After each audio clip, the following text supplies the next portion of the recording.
Holy crow! This is the news you can't lose with the Loser Lee's Wrestling Crew. Oh, My name's Red Jefferson. I'm here with Mowat James Jaswall. How are we doing, Mowat? I'm doing great, Red. Doing great. This is the second time where I don't know anything about the news. I don't know what you're going to show me today.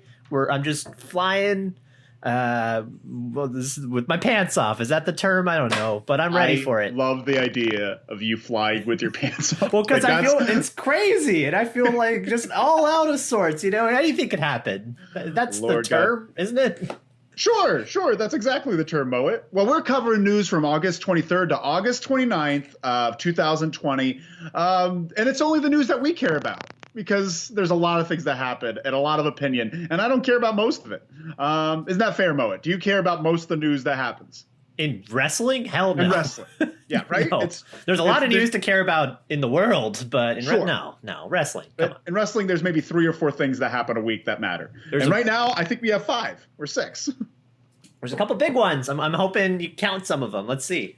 I'm very curious to see if you think any of the things I say matter, and if you're like, you just missed all these deaths, Fred. Oh no.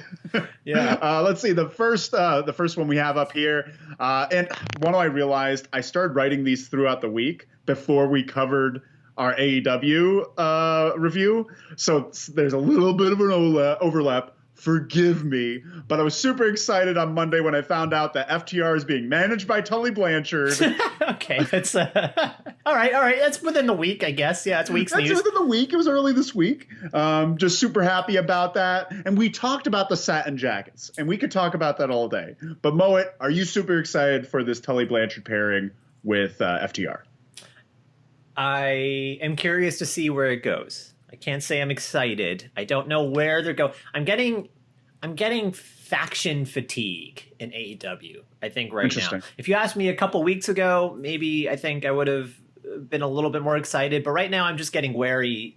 I think I just thought about it. It's always been there. I think I just thought about it recently and realized how many small factions are occurring and breaking up and reforming and stuff. So you're not a faction guy. I think it's just happened a little too quickly in AEW, and I think they're building. So, whoops, I'm playing with this, man. I'm playing with this. I'm gonna stop. I gotta be professional. No, keep it on. The crowd is into it now. Okay, it's a character in the show now. I think they just built a few too many, and they're reforming and stuff. So I think they just need to settle. Like, do you remember Death Triangle? No. It lasted a week because of COVID, but still, it lasted a week, and now it's gone. It's going to come back. I love the idea of Death Triangle. They're like, ooh. It was Pac and Lucha Brothers. They were a Death Triangle, and they would do this cool triangle with their hands or whatever. I think it was something like that. And I don't know. Knock it off. That's all I'm saying. Just give it a break. I love factions. I'm a big fan, but I did want to throw something at you real quick that I learned from Wrestling Ultra, one of the greatest Instagram pages of all time. They put up a nice review for us on stories, but they mentioned, the person who runs it, that they were talking about the Adam Page Young Bucks segment on AEW Dynamite this past week, and they were saying how much they love it and they love the melodrama, and they brought up the fact that Hangman's probably going to turn heel and he's going to join FTR and Tully for this Mid-Atlantic stable, which I'm real into. I'm very excited about that storyline, the whole storyline, because I see the path now of how Kenny Omega could actually turn heel. Like, they're about to go into this match in All Out against FTR, and FTR's like just done this perfect sort of manipulation with Hangman Page. So like from Thursday's AEW, he's out of the Elite, so he's probably going to screw up the match. Something's going to happen. He's probably going to get into trouble with Kenny, and Kenny's going to lose his mind from losing the titles against like a match where everybody is against him potentially. You know, I don't know. There's a lot of, I'm just very curious how they play it out on that pay-per-view. Well, we're very excited. We can't wait to find out more. Next up on the list, also something that happened, we talked about on Wednesday. Brodie Lee is the new TNT champion. The reason I think this is newsworthy is because Cody had the belt for a while, and we both were saying if Brodie doesn't win this, Dark Order is dead. We couldn't imagine them being a threat any further if he didn't win it, and he did. How you feel? You feel vindicated, Moet? Yeah, they set it up really well. They masterful storytelling in pro wrestling. I thought it was so important for him to beat Cody. Instead of say like if Scorpio Sky won it the week before, Brodie Lee's domination would have not impacted as highly as it did as beating Cody, because we're all settled in now for these like 20-minute epic matches. And for him to just like ruin it and end it in like 5 minutes, and then that whole thing at the end, it's huge. So yeah, perfect. And especially the beat down on Arn. I love seeing Arn get beat up. Big fan of that. But yeah, we've covered a little bit about that on our AEW Woos and Whats. Please check it out. Find us on Loser Lee's Wrestling on Instagram, YouTube. Make sure to subscribe. Find us on Loser Lee's Pod on Twitter. And, of course, subscribe on all the podcast places. Next up, we've got Stephanie McMahon did an interview recently talking about the women's division in WWE and how she plans, hopefully soon, to have a 50-50 roster split, to have 50% men, 50% women. Eventually, she wants that, and she wants to see that soon. And she talked about the importance of having more women in the writers' room, which I 100% agree. I do not want these old men writing for these women, because what they do is they have them fall in love with Otis. That's the best they could get. That's one of the top storylines for one of their big stars. Moet, how do you feel? Do you feel this is a step in the right direction, or do you think this is too pie in the sky? They're never going to get it done. How I feel, the NXT women's division is one of the best, if not the best division in American wrestling today. I think it's been hitting on that level for the last couple years now. So they're doing it right. I think it's that same issue of like how they're treated when they get to the main roster. Like their main storylines are those kind of like still love interest storylines, which shouldn't be happening anymore. Or, I mean, no, they're allowed to happen, I guess, but I think they're just so tired, and the way they portray it, at least. Although I do like that the Otis Mandy like connection, I think was like sweet, because it was a fish out. It was a different setup than usual. I don't know, but sure. And I love that. I really do. I know I'm ragging on it, but I think it's very sweet. It's just that, that is, like, you have a beautiful woman. Of course, they're the love interest. That's the tone in WWE is like, oh, they're beautiful. Oh, someone's going to be into them. And that's how they get into a storyline, Yeah. Which is a little tired. But, hey, this seems like a step in the right direction. I want more women in the writer's room, and not Dana Warrior. Yeah. Get her out. Get her out of there. Here we go. This is a fun one, Moet. This is Shaq just signed a deal to stay with TNT inside the NBA, I think it's called. He signed a Turner deal, and he said he wants to fight Cody. He wants to fight Cody Rhodes for AEW. Moet, who do you got to win this? Well, I guess Cody's dead right now. He's not showing up for a while. So I guess Shaq is going to win if Cody hobbles back in. I don't know. But even then, I'm saying 100% Cody. Shaq right now. Who do you take to win? Got to go with Cody. I mean, he's the wrestler in this. He should win. I think that's my big. I'm so annoyed by like non-wrestlers having a fighting chance. I think it's super frustrating. You see the Pat McAfee. No, I did not. I did not see it. Very impressive, honestly. Was it? Very impressive for a non-wrestler of what they accomplished. It's a decent NXT style match, which is crazy work rate for someone that doesn't wrestle. But it's annoying because they should, like, he did he took a Panama Sunrise, his Canadian Destroyer. He jumped off the top rope. He jumped on top of the top rope and did like a superplex, like a lot of crazy stuff. But I don't think a non-wrestler should be able to do that. And did it make Adam Cole look like shit? It was competitive. So because it's competitive, it looks bad in that sense. If you were to think about it, if anything, I think the narrative is mostly just like, wow, look at everything he did. Look at everything Pat McAfee was like accomplished, and what, like, it's like a meta thing. It's not, I think it makes Adam Cole look bad because he can't beat up a football punter. But is that what he is? That's the thing with Pat McAfee. I have no idea who he is. I have no idea, besides the fact that the story happened, and then I looked into it a little bit. Yeah, he was a punter, but he had like a ton of like injuries early on. Like I think he's only like 31 or 32 or something. So early on, a lot of like knee surgeries and stuff. So he had to retire from NFL early and became like a sports analyst and all kinds of stuff. And then he ended up in WWE. He has a very, very good promo. He's against them, I got to say. Against the Undisputed Era. Oh, sure. Yeah, so he I belongs, guess I'll have to look into it. Yeah, he belongs there, I think. Or it's just the idea of a non-wrestler being able to do all of this. I don't think it makes sense. So yeah. Shaq should get his ass kicked by Cody. In a real fight, though. That's what I was asking. Shaq versus Cody. Oh. Cody, young, virile, young man in his mid-30s versus old broken down Shaq. You're still gonna take Shaq? Probably take Shaq. Yeah, I think weight and size play a difference. Yeah, he'd cream him like corn. Yeah. For sure. Next up, we've got Moet. This was a big week in technology for wrestling. We've got the ThunderDome debut the past week, where there's just a bunch of lasers, a bunch of people on frickin' screens. It looks like someone said that it looks like the greeting card section at Hallmark. Mm-hmm. Because it's just all these rows of flat, Oh yeah. What was your take from seeing it? And do you think it was a positive thing? Yeah, I mean, I think it's it's terrifying. I got to say, mm-hmm. It feels like some dystopian future.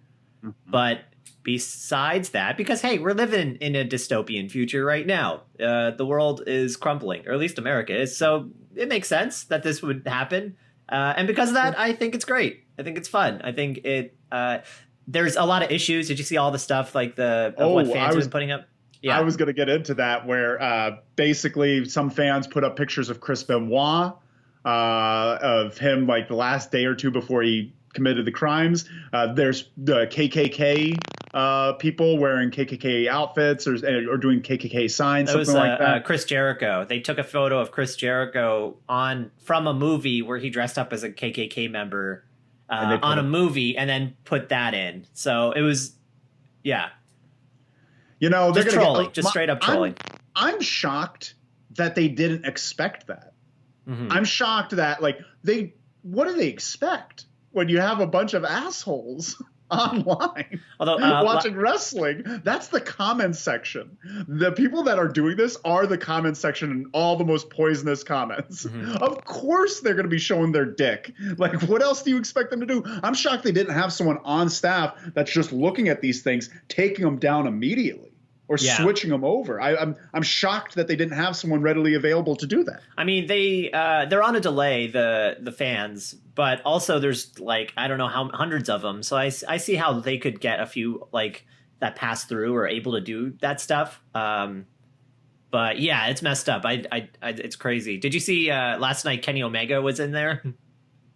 And where? Oh, was he in there? Yeah, and last night he just wanted to watch Thunderdome, and then someone caught him and took a screenshot of him just watching it, just as a fan. And so he tweeted about it in sort of a subtle way. Like, he didn't straight up say it was me, but he was something that was just like, hey, I'm just trying to... guy. No. He's just like, I was just looking to have some fun. I honestly didn't expect anyone would see me.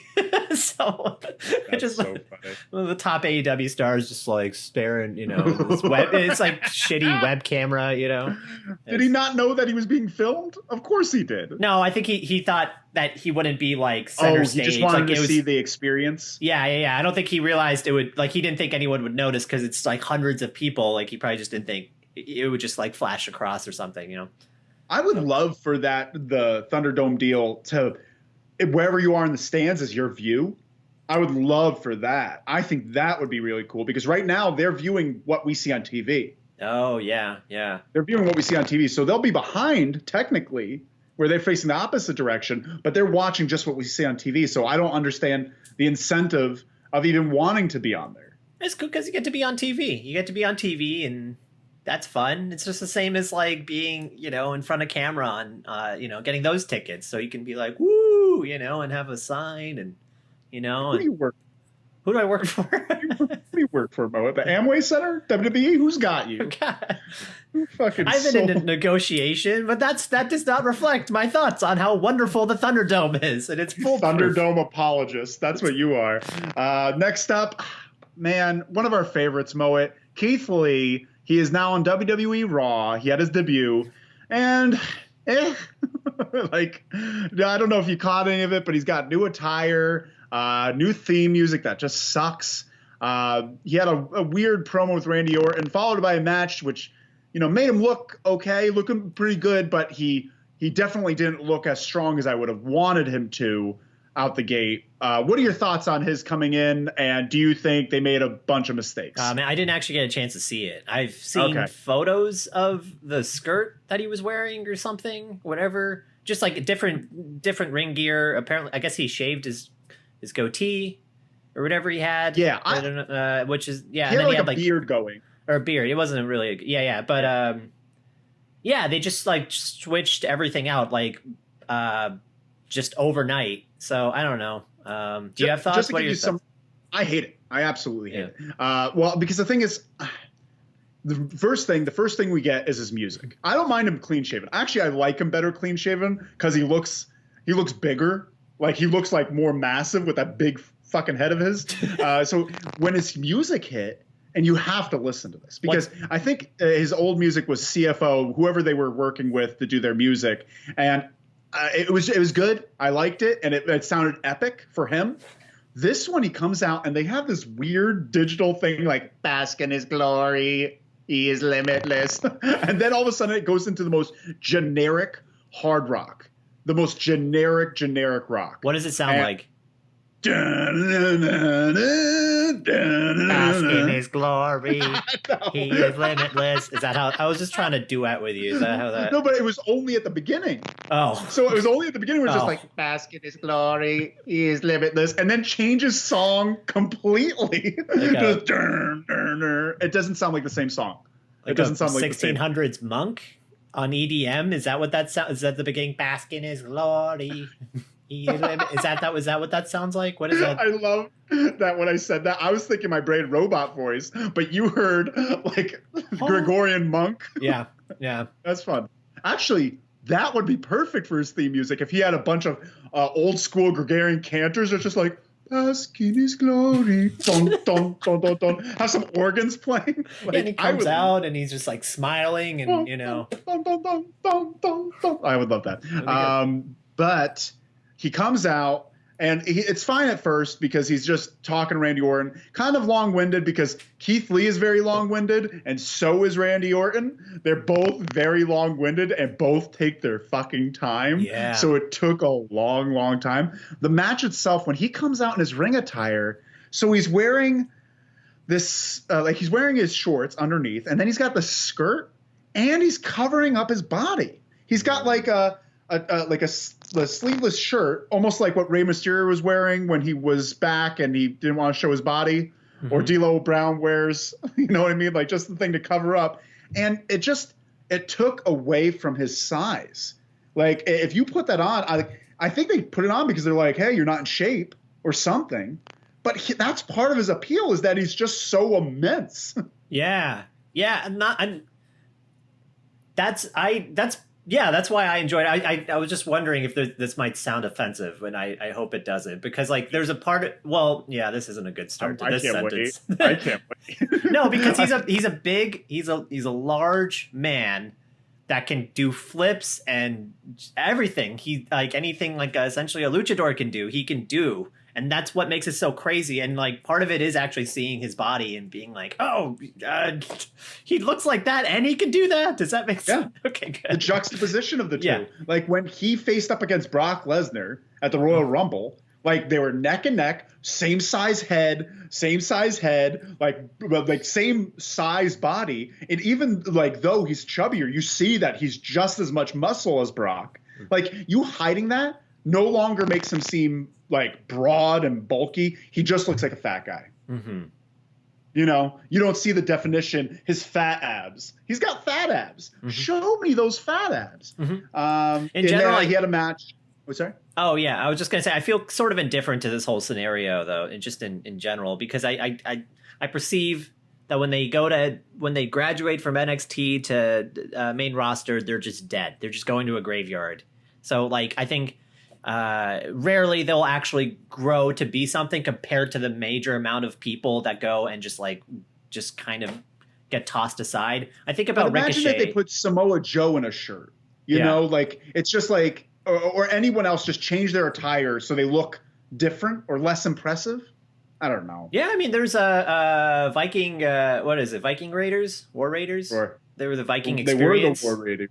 Yeah, they became the Viking Experience on Raw, and they had they just really went all in on the Viking concept, and they were ruined immediately, and they never kind of got their their thing back. Because they were awesome in NXT and on the Indies, and then just one night just ruins them. So I don't know if that's going to happen to Keith Lee, but I think he'll go the way I see is Ricochet, Cedric Alexander. I thought Ricochet was going to be a major deal, and maybe he will be someday, but it's been a year now. It's been a couple years, and he's nothing. He's just kind of there in the mid-card, and I think Keith Lee's probably going to have a couple big feuds and then kind of fall in upper mid-card territory eventually. I hope so. No, I don't hope so. But I feel like, I don't know. I just feel like it's hard to overlook him with his size, and I hate the fact they're covering him up. Apparently, they are going to change his music by the by next week or the next pay-per-view. They're going to change it because it's god awful. Please check it out. And our last story that we got today. Ooh, I just burped. I'm very professional. The passing of Bullet Bob Armstrong, father of the Road Dogg and a bunch of other Armstrongs. He's got a whole Armstrong fleet. Apparently, he was a good wrestler. Okay, this one's all you, Red. This one's all you. He was good. He was good in the South. I think he was a Memphis guy, maybe. Right. And he had a bunch of kids. They were good too. Yeah. And Road Dogg's pretty cool. Road Dogg is fun. It's he R.I.P. R.I.P. Right? Yeah. That's I don't know much about him. He's got a cool name. He's revered, respected. And apparently he was 80, I think, when he died, but he was still ready to go. Apparently he was in good shape and he was ready to kick some ass if need be. Death must have snuck right up behind him, because otherwise he would have shot. He would have shoot him, Yeah. He'd hook him. Oh, for sure. Yeah. Any other thoughts on Bullet Bob? Is that all the news we got? Did I miss anything, Moet? Red, you missed the biggest news to come out yesterday. The absolute biggest bombshell. Roman Reigns is a heel. Is that official? I thought that was just talk. Nah, he's a motherfucking heel now. He came in on the not debuted. He made his return at SummerSlam. Yeah. The Fiend won the title against Braun Strowman. Roman Reigns came in. Did you see all this? He came in with the title match. Yeah, at the Fiend won, and then immediately after he came in wearing "Wreck Everybody and Leave" as a T-shirt, and he beat the hell out of the Fiend. He beat the hell out of Braun Strowman, and he screamed at Braun Strowman something about how you're nothing without me. There's no reason, without me, you're nothing. He just kept screaming. Then he went to the ring, kept beating up the Fiend, and it was like, you're just a loser in a mask, something like that. You're playing pretend. You're nothing. I'm a real person, or something like that. Got everybody a little bit excited. They're like, oh, he seems like a heel, or what's going on? Maybe that's just Roman Reigns. Then last night, he said, I'm going to win. I'm going to take back my title. I'm getting my title back. And that's not a prediction. That's a spoiler. And then he looks to his left, and sitting next to him is Paul Heyman. Yeah. I read that. It gives me goosebumps. Yeah, I just got goosebumps myself, all up and down my legs when you said that. I knew that he was going to be forming with Paul Heyman. I did not watch Smackdown, and I never have. No, I have, but I just no longer will. But I actually probably should see that now, because I love that pairing. I think that's a smart-ass pairing. And I will say he's super right about Braun Strowman because their matches together, what was in 2018, 17, were Braun Strowman's best matches still to this day. They had some great fucking feud going on during that summer, I think it was. But that's crazy. I'm so happy for Roman Reigns that he has something to really work with and chew on, and he doesn't have to be a dumb idiot anymore. Yeah, he was really stale for friggin' 5 years or something. So hopefully this gives him some new character depth to work with, something new. He's got Paul Heyman. I'm not sure where that's going to go. I think that's really exciting because I'm interested. Roman Reigns is good on his own. He can do pretty good promos. So with Paul Heyman, like, how are they going to interact together? And I don't know. There's a lot of hope with that. And Bray Wyatt, I read, is going to be their main face for the show. Bray Wyatt's going to move. He's going to be a face moving forward. Yeah. Bray Wyatt and The Fiend are going to be the main. Same way that the Wyatt family could have been faces. People are into the character. They love it. They like that there's this. He's a babyface character. He gets cheers. He's a psycho serial killer demon boy that just fucks up your dreams psychologically. Stone Cold Steve Austin is a white trash. And Stone Cold Steve Austin is a white trash terrorist. Yeah, but he's cool. He's cool. So is The Fiend. He drinks beer. I drink beer, and I can relate to him because the bosses suck. I can't relate to The Fiend. Well, Bray Wyatt, he does psychological torture, and I relate to that. So there, Moet. Okay, fine. I guess we're different. Jeez, I guess if come you're on. Different strokes, different folks. All right. Yeah, that's true. Lord. He's not mine. He's still. Some people like beer. Some people like demented children's shows. And that's okay. We're all different in God's eyes. Yeah, that's true. I'm being ignorant. Is that the word? All right, Mo, it's being ignorant. This is the news you can't lose with the Loser Leagues Wrestling crew. Make sure to follow us on YouTube, Instagram, Loser Leagues Wrestling, Twitter, Loser Leagues Pod. Also, make sure to subscribe on the Apple Podcast and Spotify Podcast. Moet. Any fun things? Oh, follow Moet Jaswal at Moet Jaswal 1. Moet Jaswal 1 on Instagram. And I'm Red_Jefferson on Instagram. Moet, any final thoughts? Say a full sentence. Don't make me do this again. That's my sentence. I did it. I listened to it last time, and I was so happy with how that ended. It was very good. Don't do this to me again. Thank you all so much. Have a great day. See you next week. Bye-bye.